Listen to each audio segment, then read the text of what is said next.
직업방송이 준비한 자격증 관련 프로그램이 새롭게 시작합니다. 국가공인 자격증 가이드. 매주 수요일 오후 3시부터 4시까지 함께해주세요. 안녕하세요. MC 임지연입니다. 네, 최신 자격증 관련 뉴스에서부터 전문가의 요모조모, 자격증 소개와 분석까지 모든 것을 다 공개합니다. 안녕하세요. 캐스터 조영주입니다. 네, 국가공인 자격증 가이드 1부와 2부로 나눠서 다양한 자격증 소식들 전해드리도록 하겠습니다. 1부 함께할 제이드교육 컨설팅 대표 이용옥 선생님 먼저 소개합니다. 어서 오세요, 선생님. 안녕하세요. 안녕하세요. 제이드교육 컨설팅의 이용옥입니다. 네, 반갑습니다. 자, 먼저 한 주간의 자격증 관련 뉴스를 전하는 시간입니다. 잡아라 자격증 뉴스 코너 준비되어 있습니다.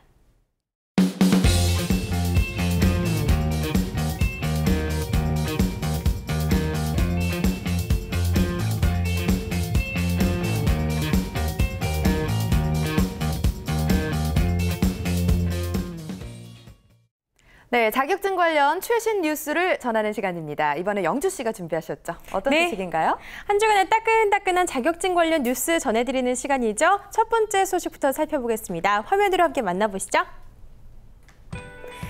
최근 정부에서 이 복지 정책을 매년 늘려나갈 것이다라고 발표하면서 사회복지사 2급 자격증에 도전하는 인원이 늘고 있다는 소식입니다. 자, 이 사회복지사는요, 전문 직업이라는 점 때문에 정부의 복지 정책 영향을 많이 받는 직업군으로 알려져 있는데요. 그렇기 때문에 이번 이 복지 정책이 확대된다면 취업의 길도 넓어질 것이라는 예측으로 인기를 더하고 있는 겁니다. 지난해 사회복지 공무원의 경우 증가된 인원이 1,700명가량인데요. 이것은 현 정부가 2014년에 향후 3년간 복지공무원 6,000명가량을 충원하겠다고 발표한 이후 최고 증가세를 나타낸 결과입니다. 자, 이렇게 사회복지직 공무원을 대대적으로 충원하는 이유는요, 여전히 낮은 복지정책의 체감도를 높이는 동시에 사회복지직 업무 강도를 개선하기 위해서인데요. 앞으로를 전망해보자면 이 사회 안전망 확충에 대한 사회적 욕구, 그리고 고령화로 인한 복지 수요가 계속해서 증가하고 있기 때문에 이 사회복지직 공무원의 증원은 지속적으로 증가할 것으로 예상되고 있습니다. 자, 자격증이 핫한 데는 다 그만한 이유가 있는 거겠죠? 이렇게 해서 사회복지직 자격증과 관련된 소식이었고요. 다음 소식으로 넘어가 보겠습니다. 금융권 취업에 필수라 여겨졌던 금융 3종 자격증 시험이 폐지되면서 이어 새로운 자격증이 취업 준비생들에게 인기를 끌고 있습니다. 바로 개인 재무설계사와 국제공인 재무설계사 자격증인데요. 자, 국제공인 재무설계사 자격증을 취득하기 위해서는 반드시 개인 재무사 설계사 자격증을 먼저 취득해야 하는데요. 이 개인 재무설계사는 재무설계에 관련된 폭넓은 기초 지식을 평가하는 과정이고요. 국제공인 재무설계사는 고도의 교육과 시험을 거치는 과정이라고 생각하시면 됩니다. 또 이 국제공인 재무설계사 시험은 이틀에 걸쳐서 치러지는 금융권 최고 난이도의 시험인데요. 자산관리 자격증의 꽃이라고 할 만큼 메리트가 큰 자격증이라고 합니다. 자, 이 밖에도 취준생들은 다양한 시험으로 눈을 돌리고 있는데요. 특히 공인회계사, 국제재무분석사, 국제재무위험관리사 등의 난이도 높은 시험을 준비하는 경우가 늘어나고 있습니다. 그러나 이 막상 금융사들은 이력서에서 자격증란을 폐지하는 추세임에도 불구하고 취준생들이 자격증으로라도 자신의 실력을 어필하거나 경쟁력을 갖추기 위해서 기존에 있던 이 금융 3종 자격증을 대체할 만한 자격증을 찾는 겁니다. 자, 이렇게 되면 앞서 말씀드린 금융 3종 자격증의 폐지가 그렇게 큰 변화를 가져올 것 같진 않죠? 이어서 마지막 소식입니다. 경상남도 진주시 능력개발원에서 운영하고 있는 기술창업준비과정방 소속 양식조리 기능사 시험의 응시자 전원이 자격증 취득에 성공했다는 소식입니다. 수강생 18명 중 12명이 시험에 응시했고요. 이것에 전원이 합격한 일인데요. 이로써 합격자 12명은 앞으로 창업 또는 취업에 나설 수 있게 됐습니다. 이에 대해 진주시 관계자는요, 이번 성과는 창업과 취업 관련 교육을 강화한 진주시의 능력개발원 교육 방침이 주요했던 것으로 분석된다면서 앞으로도 보다 많은 수강생들이 다양한 자격증을 취득하는 데 최선을 다하겠다고 밝혔다고 합니다. 자, 사실 자격증이란 무조건 많이 여러 개를 취득하기보다는 내가 효율적으로 잘 활용할 수 있는 자격증을 내게 맞는 교육 시스템을 통해서 쌓아가는 것이 더 중요하다고 생각이 되는데요. 진주시 능력개발원에서 앞으로도 다양한 인재들이 배출될 수 있도록 응원하면서 기대해 보도록 하겠습니다. 지금까지 잡아라 자격증이었습니다. 네. 소식 잘 들었습니다. 자, 앞으로도 다양한 최신 자격증 뉴스들 영조 씨가 발빠르게 전해드리도록 하겠습니다. 자, 일단 금융 3종 자격증이 폐지가 됐다. 그 이후에 취준생들이 취지에 맞지 않게 또 열심히 다른 자격증으로 자신을 어필하려고 하고 있는데 글쎄요, 이게 또다시 부담이 되는 건 아닌가 이런 생각이 드는데 이용욱 선생님 어떻게 생각하시나요? 아, 네, 그러실 것 같아요. 네. 취업 준비생들 입장에서는 자격증 하나를 따기 위해서 공부하는 시간이 굉장히 오래 걸리거든요. 그럼요. 네, 대신에 또 스펙 관리에 도움이 될 수 있다면 열심히 도전해 보시기 바랍니다. 네, 알겠습니다. 그래도 본인을 어필하기 위해서 자격증은 좀 필요하다라는 말씀을 전해주셨네요. 알겠습니다. 이제 본격적으로 자격증에 대해 파헤쳐보는 순서 시작하도록 하겠습니다. 모두의 자격증 시간 시작하겠습니다.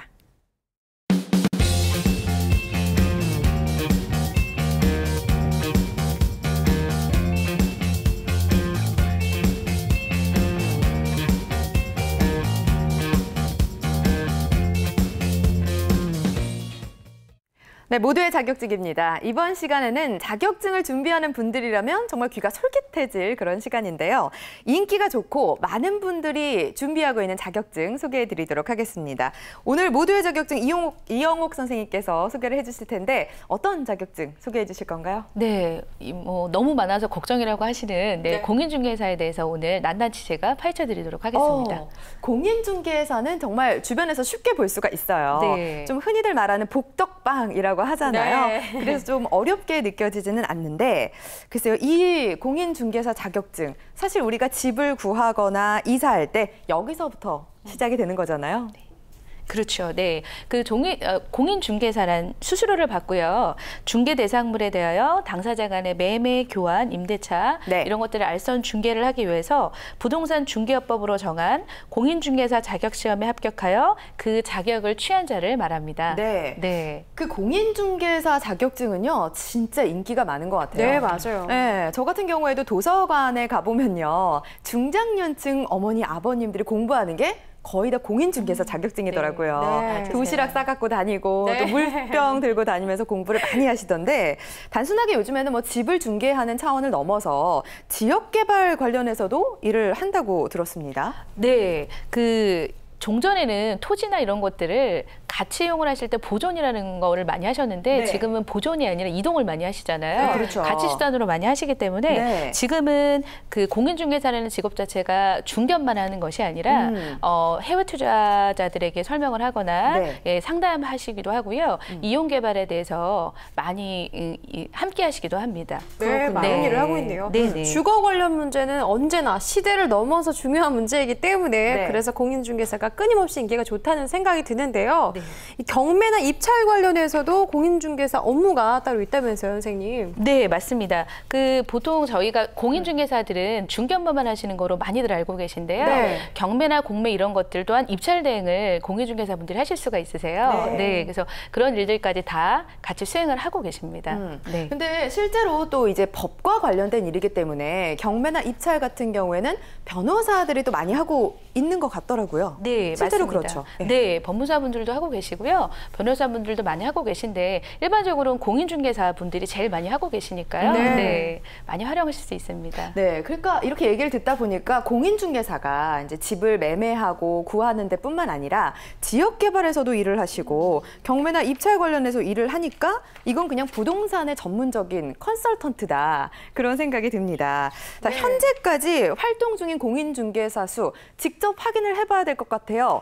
굉장히 주변에 많은 걸로 알고 있습니다. 얼마나 될까요, 수치가? 지금 현재로는요, 33만 명 정도가 오. 네, 공인중개사를 가지고 계신데요. 네. 33만 명이요? 네네네. 진짜 많네요. 네네. 그런데 작년까지 한 해 계산을 해보니까 8만 명 정도가 지금 공인중개사로 활동을 하고 계시다고 하시더라고요. 네. 네. 음. 그렇습니다. 그렇군요. 근데 지금 계속해서 시험을 보고 계신 분들도 많고 준비하시는 분들이 굉장히 많으실 텐데 시험 난이도는 어떤 편인가요? 아, 네. 예전에는 사실 공인중개사 시험이 그렇게 어렵지 않았었거든요. 네. 그런데 85년도에 시작이 되면서 그때는 좀 난이도가 쉬웠었는데 예. 최근에는 이제 중개업만 하는 것이 아니라 전문성을 좀 많이 그렇죠. 요구를 하고 있잖아요. 그래서 그래서 난이도가 많이 올라가고 있고 실제로 예전보다는 지금 배출되는 인원이 많지는 않습니다. 아. 네. 1차, 2차 또 다 합격을 해야 되니까요. 그렇군요. 네. 이게 난이도가 점차 어려워지고 있고 배출되는 인원도 줄어들고 있다고 하니까 하나라도 좀 빨리 도전을 하는 게 유리하지 않을까 그런 생각이 듭니다. 네. 자, 그렇군요. 시험이 어려워지는 이유가 뭘지 아마도 좀 많이 늘어나는 그 수요를 줄이기 위해서가 아닐까 그런 생각도 들거든요. 네. 그렇죠. 또 이제 뭐 전문성도 많이 요구를 하고 있고 요즘에 향후 뭐 투자 개발 이런 쪽으로도 많이 보고 있기 때문에 네. 공인중개사분들이 많이는 배출이 되시지만 전문성을 가지신 분들이 현업에서 많이 일하실 수 있도록 좀 시험이 까다로워지고 어려워졌다라고 보시면 되겠습니다. 네, 저희 집 앞에 참 공인중개사가 많아서 네, 제가 그렇죠. 특별히 맞습니다. 질문 드리겠는데 네. 복덕방이란 단어 네. 되게 친숙하게 와닿습니다. 네. 예전 같은 경우에 복덕방이란 말을 더 많이 썼었는데 네. 이 직업에는 프리랜서로 활동할 수는 있을지 제가 또 궁금해지는 게 꼭 이 복덕방 같은 공인중개사 같은 공간이 있어야만 네. 활동을 할 수 있는지 그게 좀 궁금하네요. 네. 그 공인중개사란 일단은 그 부동산 중개업법에 의하여 부동산 중개사무소에 개설 등록을 꼭 하셔야만 해요. 꼭 해야 하군요. 네. 그러나 프리랜서로 활동을 하실 수 있는 방법도 있는데요. 제가 오늘 3가지 종류를 좀 설명을 좀 드리겠습니다.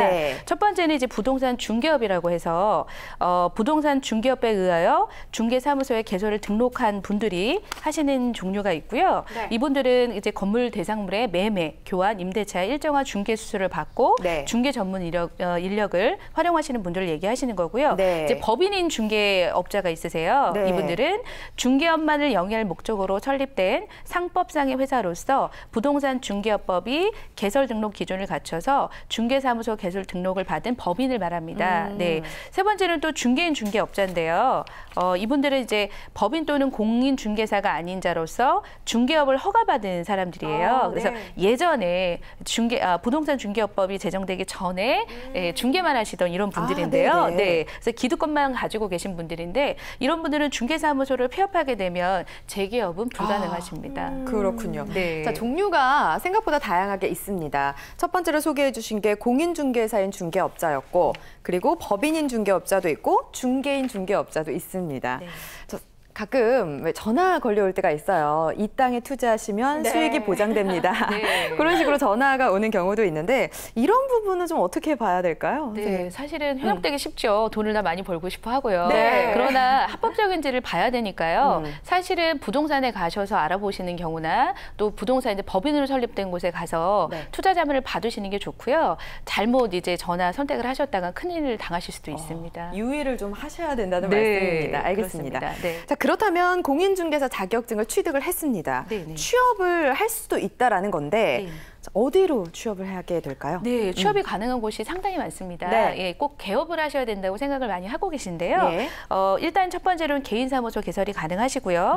합동사무소 개설이 가능하시고요. 또는 중개법인 설립을 하실 수 있고요. 또 일반 기업의 취업도 가능하세요. 외국 부동산 업체라든가 금융회사 또는 일반 회사의 취업이 가능하시고요. 또는 지금 취업 중에 있으신 분들은 혹시 부동산에 관련된 업무를 하고 계시다면 자격증을 소지를 하시면 수당이 더 많이 생기고요. 또는 승급을 하실 수도 있고 이직에 굉장히 큰 도움이 되실 수도 있으세요. 그러니까 기본적으로 부동산 관련 회사에서 근무를 하는 경우 이 자격증이 있으면 보수가 올라갈 수 있다. 승진이 될 수 있다라고 하니까 꼭 새겨 들으시기 바랍니다. 자, 그럼 공인중개사가 구체적으로 어떤 일을 하는지 정리를 한번 해보도록 하겠습니다. 그 부동산 거래가 이루어지도록 서비스를 제공하시는 전문 직업인이세요. 그래서 단순 알선, 중개 이런 것만 하시는 게 아니시고요. 부동산의 관리 대행도 하시고 부동산의 이용, 개발, 경매 또는 관리 대행 뭐 이런 모든 것을 하시는데 아까 공매 얘기 제가 말씀드렸잖아요. 공매 부동산의 권리 분석도 해주시고요. 또는 취득, 알선에 대한 이르기까지 아주 그 폭넓은 경업이 가능한 업종 중에 하나입니다. 그렇군요. 자, 공인중개사 자격증을 취득하고 활동하시는 분들만도 어마어마한데 또 매년 응시하는 인원들도 굉장히 많다고 합니다. 어느 정도 되나요? 만만치 않죠. 그 수험 인원을 제가 보여드리면요. 일단 13년도 기준으로 결과 나온 것까지 좀 말씀을 드리는데 1차가 지원하신 분들이 9만 6천여 명 정도 되세요. 그리고 2차가 6만 2천여 명 정도 되시는데요. 합격자는 13년도 기준으로 봤을 때 14,000명 정도 되시고요. 2차는 9,800분 정도 되세요. 계세요. 예. 네. 그렇군요. 이게 응시 추이가 어떻게 돼가고 있는 거죠? 응시 추이는 사실 좀 많이 내려가고 있어요. 내려가고 있는데 그 이유는 이제 시험도 많이 어려워졌고요. 네. 1차, 2차로 좀 나눠지기도 하고요. 네. 이제 전문적인 것들을 많이 요하다 보니까 시험 난이도가 많이 올라갔다고 보셔야 돼요. 네. 시험이 이렇게 난이도가 올라가면서 어려워져서 아까 MC님이 말씀하셨던 것처럼 우리 어머님, 아버님들이 도시락 싸갖고 다니시면서 도서실에서 진짜 그렇게 열심히 하세요. 네. 그러셨던 네. 거군요. 네. 제가 봤을 때도 이렇게 나이가 좀 있으신 분들이 네. 공부하시는 걸로 알고 있는데요. 네. 실제적인 그 연령대가 어떻게 될까요? 중장년 분들이 더 많으시죠? 네, 맞습니다. 30대부터 50대까지 굉장히 다양한데요. 네. 특히 40대, 50대 분들이 많으신데 제가 조사한 결과에 의하면 30대부터 50대까지 84% 정도 차지를 하고 계세요. 네. 그리고 남성 비율을 보시면 네. 남성과 여성의 비율이 49% 50%로 거의 비슷하네요. 비등비등하십니다. 네네. 네. 30대에서 50대가 80%라고 했어요. 저는 뭐 40, 50대는 많이 할 거라고 생각을 했는데 의외로 30대도 네, 많이 준비를 하고 있는 것 같은데 네. 어쨌든 지금 너무 많은 사람들이 활동을 하고 있고 준비를 하고 있고 넘쳐나다 보면 이제 매력도가 좀 떨어지는 건 아닐까 그런 생각이 들거든요. 근데 수요가 많다라는 건요. 그만큼 또 그 일에 대해서 할 분야가 일할 수 있는 분야가 굉장히 많다라는 거고요. 네. 중개업뿐만 아니라 뭐 투자 이런 것도 또 같이 상담할 수 있기 때문에 뭐 다양하게 하실 수 있을 것 같고요. 지금 현재는 52가구당 중개사가 1명꼴이래요. 네. 많은 편이죠. 네, 많은 편이긴 한데요. 그래도 전문적으로 일하신다면 중개업으로 봤을 때 추이가 이런 거니까요. 네, 뭐 다른 일까지 다 많이 하신다면 크게 도움이 되실 것 같습니다. 네, 알겠습니다. 네. 자, 그러면 공인중개사 이제부터는 어떻게 준비하면 좋을지 알아보도록 하겠습니다. 응시 자격부터 또 어떤 시험 문제가 나오는지 자세하게 좀 알아볼게요. 네, 시험 실시 기관은 한국산업인력공단에서 주관을 하시고 시행도 그쪽에서 하시고 계시고요. 네. 응시 자격은 누구나 하실 수가 있으세요. 누구나. 네, 그래서 아까 30대부터 50대가 다양하게 많은 이유가 그 이유이고요. 과목 이제 시험 과목을 좀 알려드리면요. 네, 어려울 것 같아요. 네, 조금 아무래도 법 관련 내용이 좀 많기 때문에 네. 공부를 많이 하셔야 될 것으로 되어 있습니다. 네. 1차 시험은 2과목으로 일단 나누어지는데요. 네. 첫 번째는 부동산학개론이 있고요. 그다음에 두 번째는 민법 및 민사특별법에 대한 부동산 중개 관련되는 규정에 대한 내용이 좀 있고요. 네. 2차는 세 과목으로 나눠져 있습니다. 예. 첫 번째는 공인중개사의 업무, 그리고 부동산 거래 신고에 관한 법령 및 중개 실무가 있고요. 두 번째는 부동산 공시에 관한 법령, 세 번째는 부동산 공법 중 부동산 중개에 관련되는 규정에 대해서 시험 과목이 배치가 되는데요. 네. 법적인 것들이 빈도수가 좀 맞네요. 높다라고 보시면 되겠습니다. 말이 없어졌어요. 네. 그러니까 이게 그 열심히 공부하는 이유가 있는 것 같아요. 법에 대해서 나오니까 저는 일단 머리가 좀 아프다는 생각이 드는데 이게 시험 볼 때 제일 중요한 거 주관식인가요? 객관식인가요? 이거 중요하죠. 네, 많이 궁금하시죠? 네. 네, 그 객관식 오지 선택형으로 다행이에요. 실시하시면 되고요. 네. 40문항 매 과목당 40문항으로 구분이 되어 있고요.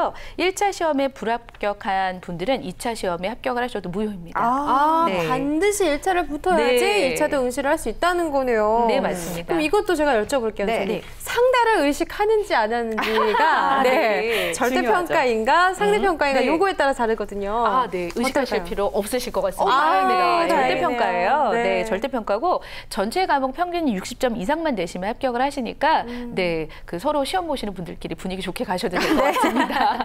같이 스터디 열심히 하시고 같이 으쌰으쌰 하셔도 되겠네요. 네네. 자, 자격증을 취득하는 분들이 사실은 제일 중요하게 생각하는 게 그 이후잖아요. 네네. 정말 좀 취업이 잘 될지 아니면 돈을 좀 잘 벌 수 있을지 전망이나 수입에 대해서 좀 여쭤보고 싶은데요. 중요한 부분이거든요. 네. 그 공인중개사의 전망을 보시면요. 지금은 공인중개사를 중개업을 그냥 하실 수가 없고요. 네. 공인중개사 자격증을 반드시 취득하셔야 합니다. 예. 네, 그래서 이분들이 대부분 해외에 외국인 투자나 유치, 그리고 토지나 건물을 하나의 투자 대상으로 인식하기 때문에 그린벨트에 가는 투자나 매매 및 재개발 또는 기업체 소유의 부동산도 거래할 수 있는 부동산 컨설턴트 사무실을 개업하는 경우가 증가하고 있습니다. 네. 그리고 경기가 활성화되면서 매매가 자주 이루어지게 되면 엄청난 중개 수수료도 수입을 올리게 되거든요. 네, 그리고 좋네요. 또 사무실만 준비가 된다면 다른 자본이 필요 없는 IMF형 유망 사업으로 떠오를 수가 있고요. 네. 또 자격증을 취득하셔서 부동산 컨설팅 전문 회사나 회사, 부동산 중개법인 회사 등에 취업을 하시면 전문인으로 안정된 직장 생활을 하실 수가 있습니다. 네, 경기가 활성화될수록 수입이 늘어날 수 있고 전망이 밝아진다고 하니까 빨리 경기가 좀 살아야 될 것 같아요. 네. 일단 그 시험 방법, 응시 방법에 대한 얘기를 조금 더 정리를 해보도록 할게요. 네네네. 응시 수수료나 뭐 이런 게 있죠. 어디에 교부를 하면 될까요? 네. 그 각 시도 군 구청 민원 게시판 또는 인터넷 공고를 보시면 되고요. 교부 장소는 도시 군 구청 민원 봉사실에서 교부를 합니다. 그렇군요. 네. 네, 자, 공인중개사 자격증을 준비하는 분들이 굉장히 많습니다. 선생님은 어떤 말씀을 해주실 수 있을까요? 네, 솔직히 대기업에서 일하시면 정년이 보장이 안 돼 있죠. 네. 그래서 요즘 뭐 40대만 돼도 불안을 한다고 하는데요. 공인중개사야말로 계속 오랫동안 일할 수 있는 거고요. 정년이 없잖아요. 네. 그래서 지혜를 발휘하신 한 동네에서 오래만 유지하시고 오래 하신다 그러면 정년 없이 오랫동안 일하실 수 있으실 것 같습니다. 네. 선생님이 혹시 공인중개사로 하신 분 중에 성공 취업하신 분의 사례가 혹시 기억에 남는 분이 있으실까요? 네. 그 나이가 굉장히 많은 어르신이셨는데요. 자신감이 많이 떨어지셨던 분이세요. 대부분이 그러시죠. 네. 그리고 5년 동안 재취업을 못 하셔서 고민을 하시다가 시험에 도전을 하셨는데 지금은 3년 이상 굉장히 한 자리에서 부동산을 굉장히 잘하고 계시고요. 그 만족감을 많이 느끼신다고 하시더라고요. 그렇군요. 훈훈합니다. 이런 것들이 또 우리 도전하시는 분들께 큰 힘이 되거든요. 그럼요. 그 공인중개사법이 바뀌면서 그 법이 바뀌면서 수수료가 이제 정해졌잖아요. 그런 것 때문에 활동하는데 좀 더 유리하거나 이득을 보게 되는 면이 분명히 있지 않을까 싶어요. 네, 그런데 아직은 좀 정착되진 않은 것 같아요. 반값 수수료라고 해서 이게 얘기가 나왔는데 부동산업 쪽에서도 많이 반발을 좀 하고 계신 상황이라서 아직은 다 전면 똑같이 시행되지는 않는 걸로 알고 있습니다. 그렇군요. 주변에서 그래도 이렇게 굉장히 많은 공인중개사 업소가 있는데도 불구하고 잘 벌더라고요. 네, 맞습니다. 수익이 괜찮은 것 같은데 계속해서 준비해도 되는 거죠? 그럼요. 네. 그 수입은 천차만별이죠. 사실은 하기 나름이긴 한데요. 또는 매매라는 게 한번 이루어지면 굉장히 집 팔아보셔서 아시지만 매매 수수료 높거든요. 그래서 또 팔고 사시는 분이 함께 있으니까 전월세도 그렇고 여러 면에서 수익은 뭐 고소득으로 보장이 가능하다라고 볼 수 있습니다. 네, 맞아요. 사실 의식주라는 말을 했는데 주적인 측면이기 때문에 끊임없이 활동할 수 있는 그런 분야라는 생각이 듭니다. 자, 국가공인 자격증 가이드 1부 모두의 자격증 이영옥 선생님과 함께 공인중개사 자격증에 대해서 알아봤습니다. 선생님 고맙습니다. 감사합니다. 네, 잠시 후 2부에서는요. 트렌드에 맞춰 새롭게 등장한 자격증 알아보도록 하겠습니다. 채널 고정해 주세요.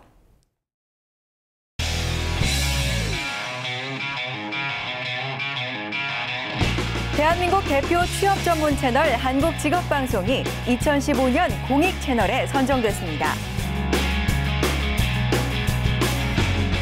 TV와 인터넷 스마트폰을 통해 다양한 취업 지원 프로그램과 채용 정보를 신속하게 전달하고 있습니다. 한국직업방송은 대한민국 대표 공익 채널로서 고용률 70% 달성과 구직자 여러분의 취업 지원을 위해 최선을 다할 것입니다.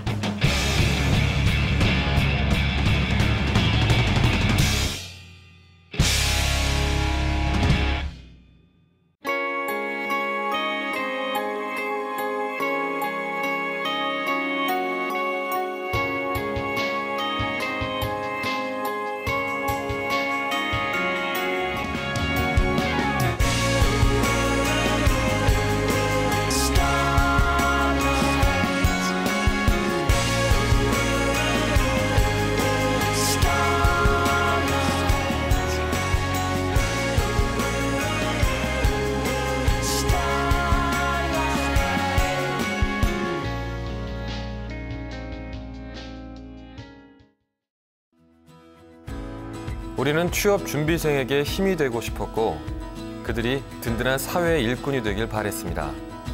스펙보다는 진솔한 능력으로, 학벌보다는 뜨거운 열정으로, 성공 취업의 길라잡이로, 고용률 70% 달성의 그날까지 우리는 취준생의 버팀목이 되고 싶었습니다.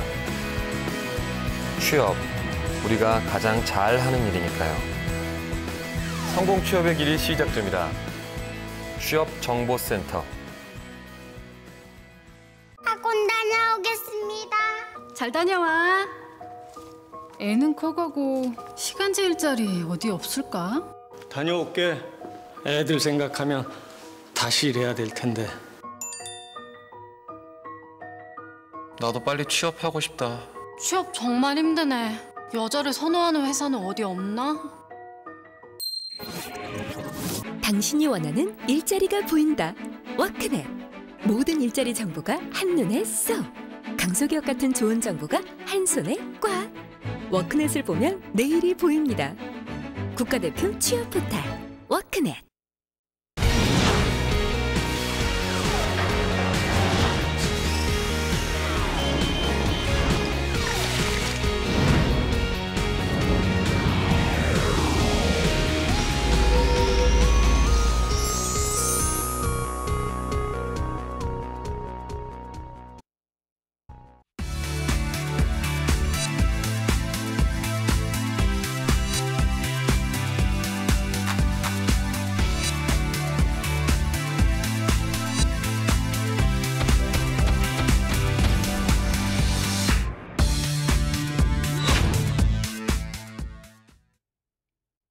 네, 계속해서 2부 시작하도록 하겠습니다. 2부에서는요, 새롭게 등장한 자격증, 시대에 맞춰 유망 업종으로 떠오르는 자격증을 소개해드리도록 하겠습니다. 자격증 핫트렌드 코너 시작합니다.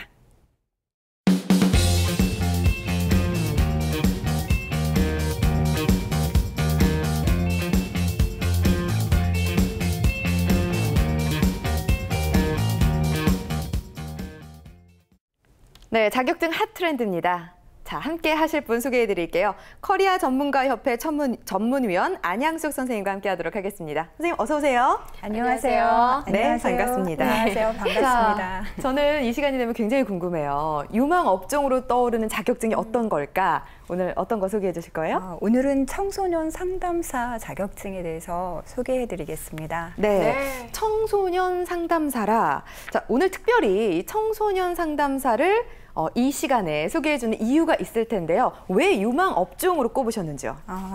현대인에게 있어 신체 건강 못지않게 중요한 것이 이제 정신 건강인데요. 그렇죠. 특히 이제 요즘같이 사회가 복잡하고 다양화되면서 인간 소외 현상으로 되게 외로움을 겪는 사람들이 증가하고 있거든요. 맞습니다. 그래서 이제 가정이나 사회나 학교, 직장 등 되게 빠르게 변하는 환경으로 인해서 이제 그 남한테 드러내놓지 않은 어떤 심리적인 문제를 이렇게 갖게 되는 사람들이 많게 되고 또 이걸 해결하기 위한 도와줄 수 있는 전문 상담 전문가들의 어떤 수요가 계속 이제 늘어날 수밖에 없는 환경이기 때문에 제가 이걸 생각하게 됐고 또 이와 같은 상담 전문가로서 입문할 수 있는 국내 유일의 국가 자격증인 청소년 상담사에 대해서 좀 알려드리면 평상시에 상담에 대한 어떤 관심 있는 분들이 좀 조금만 노력해서 자격에 도전할 수 있지 않을까 싶어서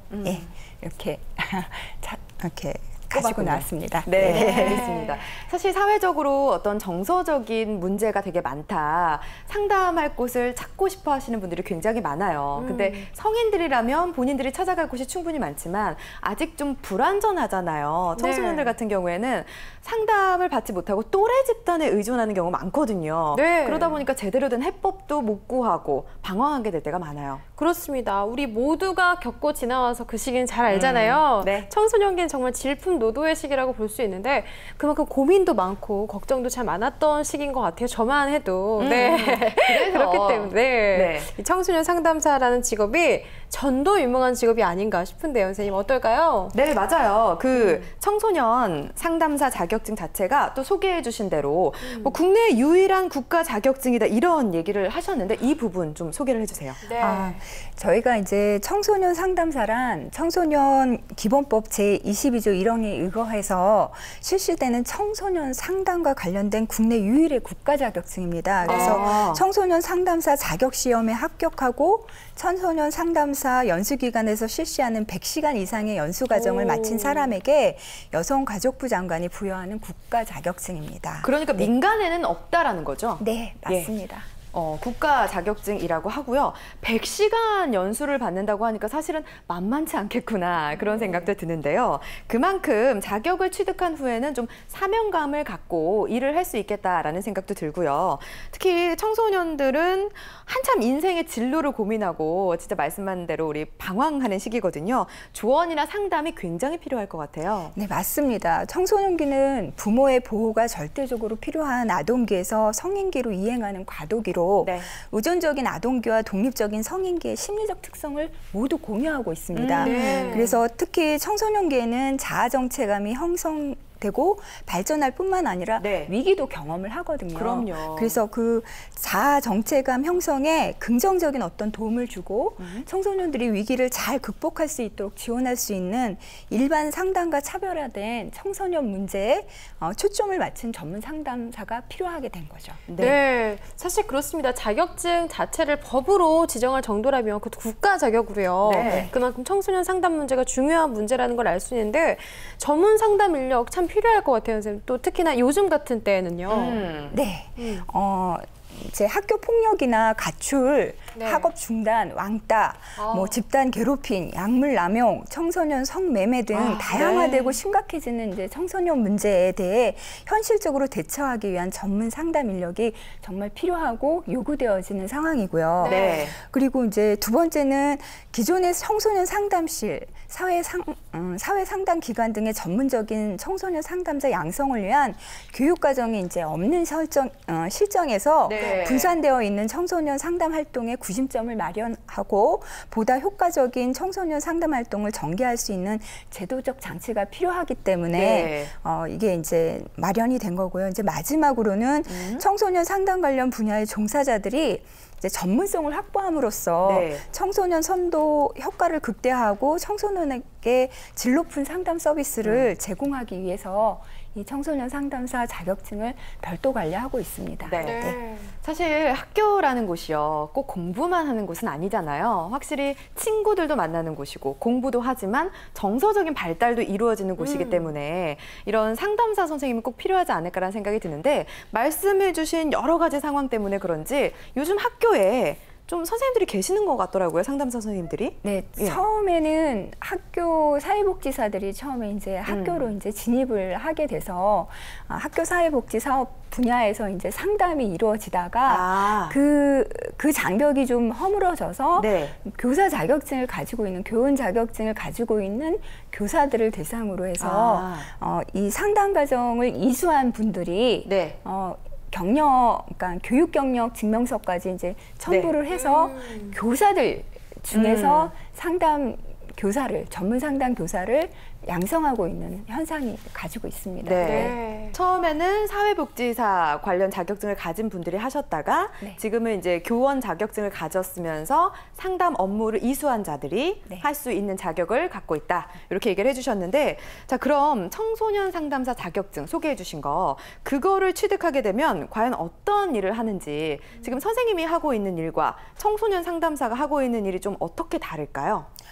청소년 상담 기관인 한국청소년상담복지개발원, 시도 청소년 종합상담센터, 시군구 청소년상담센터를 비롯하여 청소년 수련관, 청소년 문화관, 사회복지관, 청소년 쉼터, 청소년 관련 복지시설 및 청소년 업무 지원 부서 등에서 청소년의 보호 선도 및 건전 생활의 지도, 수련 활동의 여건 조성 장려 및 지원, 그다음에 청소년 단체의 육성 및 활동 지원, 청소년을 위한 지역사회 유익한 환경의 조성 및 유해 환경의 정화 활동 등의 직무를 수행합니다. 제가 뭐 하나 꼽아서 말씀드리기 어려울 정도로 정말 다양한 일들을 하고 계신 것 같고요. 또 청소년의 정서와 교육 전반적으로 엄청난 활동을 하고 계시다는 걸 알 수 있었습니다. 선생님, 저 때는요, 진로, 성적 이런 문제도 있었지만 이성과 관련한 고민도 많았거든요. 또 여자분들, 남자분들 어릴 때는 다 그런 고민이 있을 텐데 이런 것들도 청소년 상담사분들이 이렇게 맡아서 함께 고민을 나눠주시나요?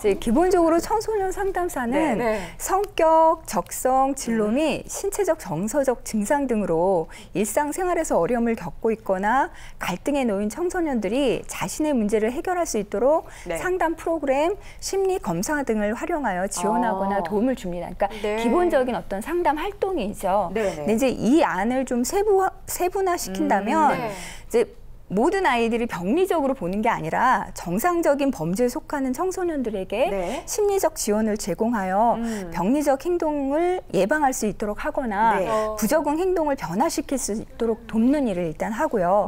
그다음에 이제 우울 및 불안 등의 정신건강 문제. 그러니까 사실은 이제 병리적으로 정신건강 문제를 좀 앓고 있는 아이들도 좀 있거든요. 그리고 이제 학습 문제, 교육 문제, 진로 문제, 가족 문제, 성격 문제 등 다양한 상담을 요청하는 청소년과의 대화를 통해 문제를 파악하고 진단한 후 각종 심리 검사를 실시하고 검사 결과를 해석해 주면서 상담을 실시하기도 합니다. 그리고 이제 상담은 또 어떻게 이루어지나요? 상담 내용은 사실 이제 개인 상담을 하게 되고요. 이제 1:1 개인 상담을 주로 하게 되는데 이제 청소년의 경우에는 같은 문제들을 좀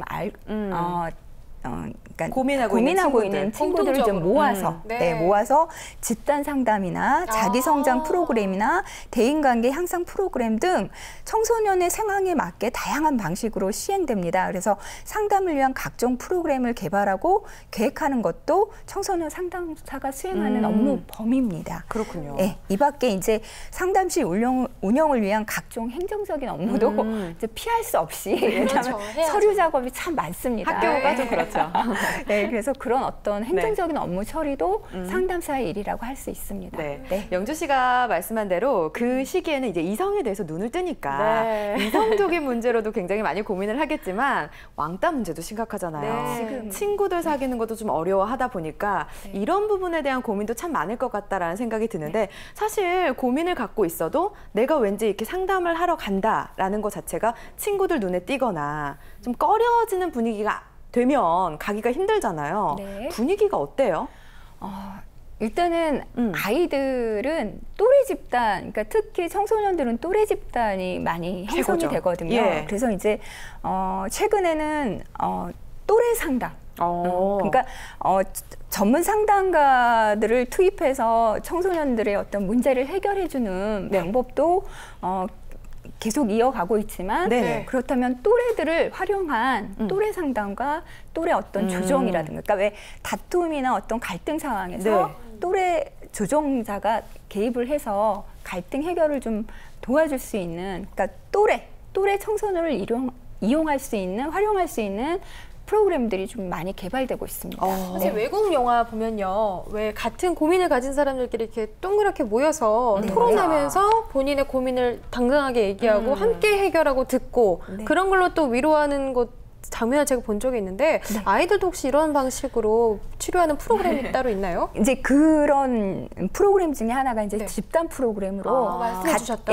같은 문제를 약간 갖고 있는 청소년들이 나만의 문제가 아니라는 것들을 집단에서 이제 집단 역동에서 이제 확인을 하면서 서로 치유가 되고 서로 지지가 되면서 아이들이 치유가 되고 위로가 되는군요. 그렇죠. 나만 그런 게 아니라 그렇죠. 치유가 되고 회복이 되고 또 정상적인 어떤 생활에 적응할 수 있는 어떤 자신감까지 회복할 수 있는 그런 프로그램들이 다양합니다. 지금 얘기를 들어보니까 단순히 뭐 조언을 해주고 상담을 해주는 그런 차원을 넘어서 여러 가지 프로그램들을 개발하고 또 기획하고 이런 과정을 거치는 것 같아요. 맞습니다. 그러니까 그 개인 상담, 1:1 상담을 할 때는 그 아이한테 맞는 맞춤 컨텐츠라고 하죠. 그렇게 하고 집단에서 공유되는 어떤 프로그램들이 있을 때 만약에 지금 학교 폭력 그게 지금 심각하잖아요. 그러면 이제 가해자든 피해자든 그러니까 가해자 그룹과 피해자 그룹이 똑같은 쓸 수 없죠. 그렇죠. 그래서 이제 가해 청소년이나 피해 청소년들이 좀 각기 다르게 어떤 폭력을 다루는 거 그리고 그 아이들이 가해자든 피해자든 어쨌든 또래 소통에 어떤 문제가 있기 때문에 소통 부분에 대해서 의사소통 부분에 대해서 조금 가미를 한다거나 또 이제 가해 학생 같은 경우는 분노 조절이 좀 안 되는 경우가 있거든요. 그러면 이제 그런 분노를 다룰 수 있는 프로그램들을 별도로 이제 기획해서 좀 넣는다거나 해서 그러니까 맞춤 콘텐츠로 정말 아이들 상황에 맞게 대상에 맞게 좀 이렇게 기획하는 그렇게 집단 프로그램 그렇게 접근하기도 합니다. 네. 네. 선생님 말씀을 듣다 보니까요. 사실 이 가해자가 있고 피해자가 있는 어떤 폭력 그런 경우에는 이제 부모들이 개입하는 경우도 있어요. 네, 맞아요. 사실은 그 또래 집단 상담을 넘어서 좀 확장성도 가져야 되지 않을까 그런 생각도 드는데 그런 부분에서도 확장돼서 실제로 일어나고 있나요? 그래서 사실은 청소년 상담사가 청소년만을 상담하는 것이 아니라 사실은 부모 상담과 부모 교육까지 병행할 수 있는 중요할 것 같아요. 그래서 사실은 이게 상담이라는 게 그 상담 대상자에 대한 부분만 이해하는 것이 아니라 그 아이가 처해 있는 어떤 가정 환경이라든가 그렇죠. 학교 환경이라든가 이런 것들을 다 좀 고려해서 고려해서 그 아이가 가정이면 가정, 학교 생활이면 학교 생활, 아니면 또래 관계에서 어떤 개선이 돼야 할 부분들에 대해서 좀 적극적으로 찾아서 같이 고민하고 좀 개선해 줄 수 있는 부분을 이렇게 좀 찾아가는 거죠. 상당히 다양한 역량이 필요할 것 같기도 합니다. 그런 부분은 나중에 얘기를 좀 더 해보도록 하고요. 일단 굉장히 다양한 곳에서 일할 수 있다라고 말씀을 해주셨는데 좀 분야를 나눠서 자세히 살펴보도록 할까요? 우선은 아까 처음에 말했지만 학교 현장에서 일하는 사람 가장 많죠. 그러니까 가장 많지는 않고 점점 그런 어떤 그 환경이 지금 정책적으로 만들어지고 있습니다. 그래서 이제 교육 차원의 어떤 청소년 상담은 학교 청소년 상담사라든가 초중 고등학교 상담 교사 그리고 대학의 학생상담센터로 좀 이루어지고 있고요. 그다음에 국가정책 차원의 청소년 상담은 좀 전에 이제 어디서 일을 하느냐 이제 말씀드렸던 것처럼 한국청소년상담복지개발원, 시도 청소년 상담복지센터, 시군구 청소년 상담복지센터, 경찰청, 법무부, 최근에는 제가 지금 활동하고 있는 법원에서까지 활용이 되고 있습니다. 그다음에 이제 군대 간 병사들, 청소년들이지 않습니까? 그래서 군 필요하겠네요. 군대도 지금 들어가서 지금 활동하고 있습니다. 그리고 사회복지기관, 그다음에 청소년 수련관, 청소년 문화관, 청소년 쉼터, 그다음에 청소년 관련 복지시설 등 다양하게 지금 활동하고 있고요. 민간 차원의 청소년 상담도 개인 상담 연구소를 이제 낼 수가 있거든요. 이제 그 내는 사람들에 한해서 이제 활동할 수 있고, 그다음에 사회복지기관하고도 연계해서 좀 다른 차원으로 그다음에 아동 청소년 대상 시설 그리고 기타 이렇게 민간 영역도 이제 좀 틈새처럼 개입해서 이렇게 접근할 수 있는 길이 열려 있습니다. 활동 범위가 굉장히 넓네요. 그러게요. 지금 현직에서 청소년 상담사로 활동하시는 분들께 제가 한마디 드리고 싶네요. 정말 고생이 많으십니다. 정말 다양한 활약을 하고 계신데 너무 감사하기도 하고요. 어떤 환경에서 근무를 하시는지 또 근무 환경도 여쭤보고 싶어요. 근무 시간대 같은 건 선생님 낮에만 상담을 하진 않을 것 같아요. 어떻게 맞습니다. 될까요? 이제 근무 환경이나 근무 시간은 통상적으로 오전 9시에서 오후 6시가 이제 보통이라고는 하지만 이제 청소년의 상황이 이제 공부하러 열심히 학교에 이제 매여 있기 때문에 그래서 학교에도 상담 교사가 배치가 되는 현상이고요. 이런 이제 청소년 관련 기관에서는 아이들이 주로 와야 하는 시간이 있기 때문에 야간이나 휴일에 상담이 이루어지기도 합니다. 사실은. 근데 이제 소수이긴 하지만 청소년을 또 보호하고 이렇게 케어하는 어떤 기관에서는 24시간 상담과 보호가 이루어지기도 하고 있습니다. 그리고 이제 편안하게 이렇게 이런 세팅된 자리에서 내근 상담실에서 이렇게 상담을 하기도 하지만 사실은 청소년들은 상담실로 잘 안 옵니다. 답답하나 봐요. 그래서 이제 아이들이 많이 있는 곳으로 저희가 직접 찾아가서 찾아가는 상담. 찾아가는 상담도 요즘 좀 이렇게 활성화가 되고 있어서 그래서 그 외근 상담도 있고요. 그다음에 근데 이제 이게 성향에 따라서 그러니까 청소년 상담사 자격을 취득하신 그 성향에 따라서 내근 상담을 선호하시는 분이 있고 내근 상담을 선호하시는 분이 좀 있긴 하겠지만 환경이 그렇다는 부분을 좀 이해하시고요. 사실은 또 다양한 어려움을 호소하는 청소년을 만나야 하는 상담 내용에 대해서 되게 신중하게 이렇게 접근을 해야 되기 때문에 청소년 상담사 분들이 조금 정신적인 스트레스도 있으실 것 같아요. 좀 사실 어느 정도 있습니다. 상담에 관련된 일들은 스트레스를 또 본인이 많이 받을 수도 있을 거라는 생각이 드는데 특히나 청소년들 말 진짜 안 들을 수도 있어요.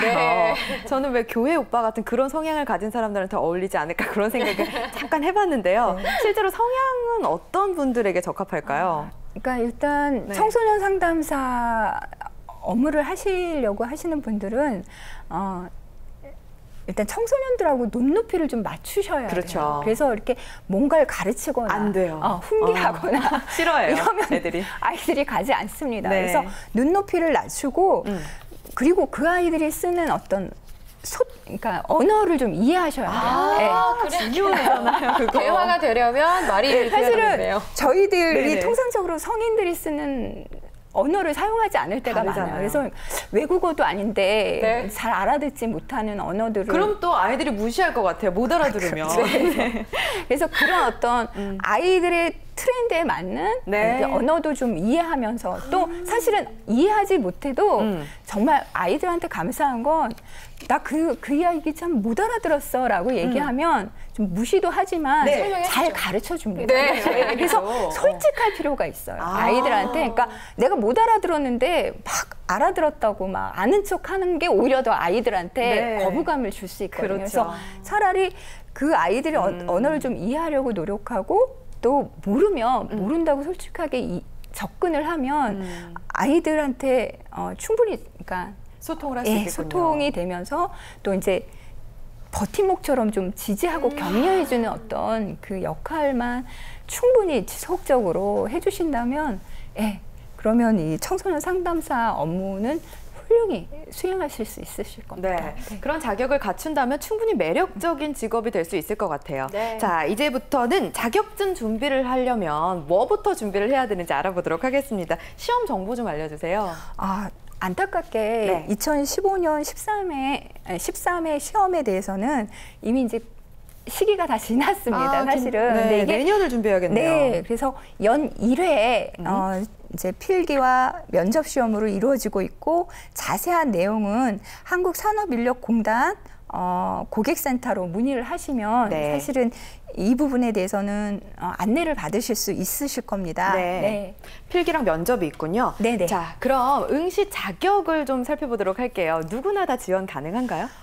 누구나 다는 아니지만 일단 왜냐하면 청소년 상담사가 1급, 2급, 3급으로 나뉘어져 있습니다. 그래서 1급과 2급의 경우에는 이제 전공자와 실무 경력이 위주가 되는 어떤 이제 특수한 카테고리가 있지만 3급의 경우에는 누구나에 해당되기 때문에 제가 사실은 3급 위주로 좀 안내를 해드리는 게 빠를 것 같습니다. 그래서 3급의 경우에는 고졸하고 나서 5년 동안 상담 관련 분야에 경력이 있으시면 도전 가능하시고요. 또 타 분야 2년제 전공하시고 4년 동안 실무 경험. 실무 경력이 있으시면 가능하고요. 도전 가능하시고 타 분야 4년제 실무 경력 2년 그리고 상담 분야 2년제 전공하시고 2년 실무 경력 그다음에 상담 분야 4년제 학사 출신이시면 시험 응시 자격이 됩니다.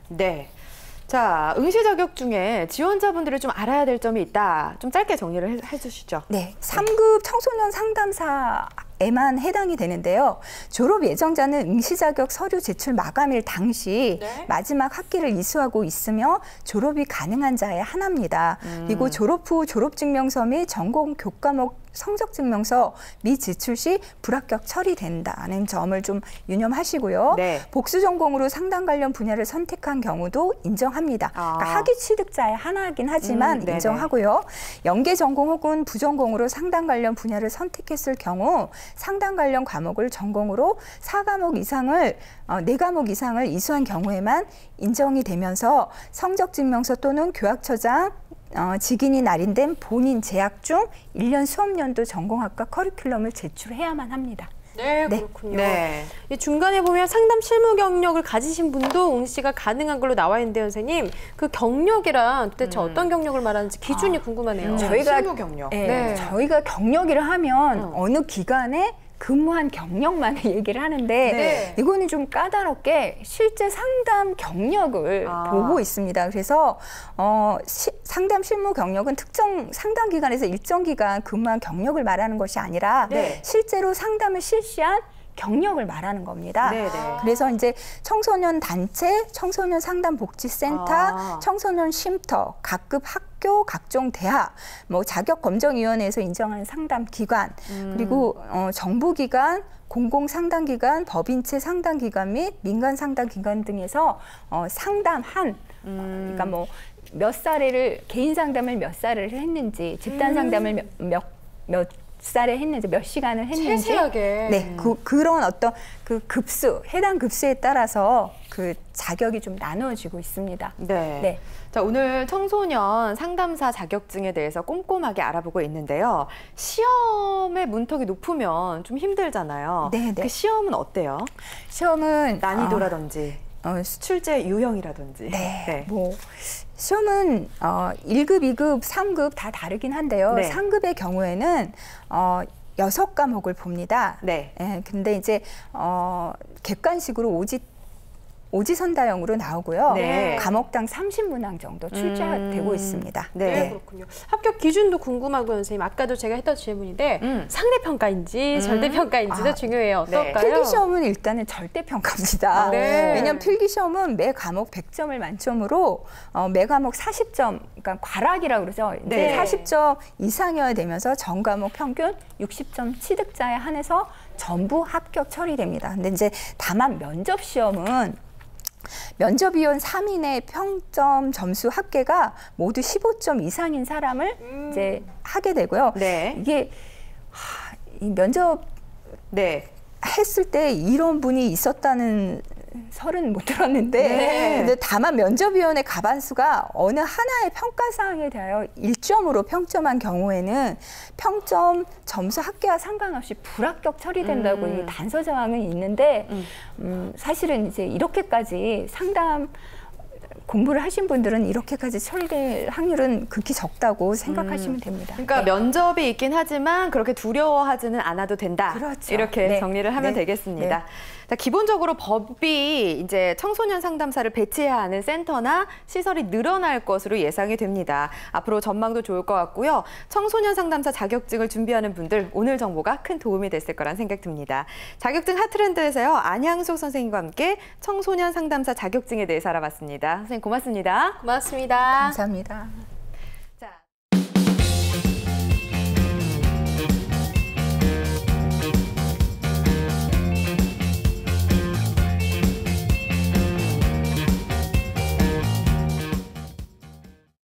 자, 다음은 영주 씨가 준비한 시간입니다. 전해주시죠. 네, 자격증 카운트다운 시간입니다. 자격증 시험에 관한 일정들 소개해드릴게요.